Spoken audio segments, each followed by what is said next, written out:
কারণ কি রাজ্যের মুখ্যমন্ত্রীকে সত্যের মুখোমুখি দাঁড় করানোর জন্য। কারণ চাকরি চুরি করেছে তার সরকার। 22 লক্ষ ওএমআর মিরর ইমেজের কপি প্রকাশ করুক। 22 লক্ষ মিরর ইমেজের কপি থেকে যোগ্য অযোগ্যের তালিকা নিয়ে সুপ্রিম কোর্টে যাক। কেন যাচ্ছে না? কেন জরুরি অধিবেশন ডেকে আজকে কেন মুখ্যমন্ত্রী জরুরি অধিবেশন ডেকে এই জ্বলন্ত সমস্যার সমাধান করছে না? আর্টিকেল 14-16 কে ভায়োলেশন করে চাকরি খেয়েছে মুখ্যমন্ত্রীর নেতৃত্বে রাজ্য সরকার। তিনি কেন ওই বেআইনি নোটিশ এবং গেজেট প্রত্যাহার করছে না?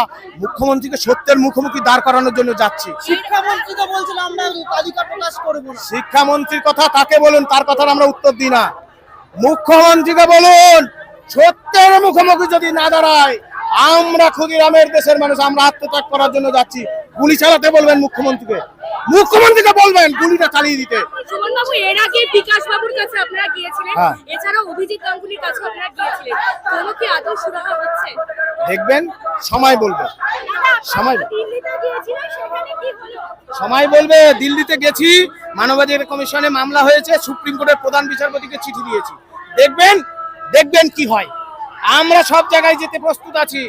চাকরি বাঁচানোর জন্য আমরা আত্মত্যাগ করার জন্য যখন প্রস্তুত, পৃথিবীর সমস্ত জায়গায় যাওয়ার জন্য প্রস্তুত। মুখ্যমন্ত্রী এই চাকরি চোর সরকারকে আমরা ছাড়বো না, পরিষ্কার। অভিজিৎ গাঙ্গুলির শরীর খারাপ, আমি জানি, স্যারের কাছে আমি চিঠি লিখেছিলাম, স্যার আপনার শরীর খারাপ, আমি দেখা করতে চাই। স্যার উডল্যান্ডে ভর্তি আছে, আমরা এই মিটিং শেষে যাব দেখা করতে।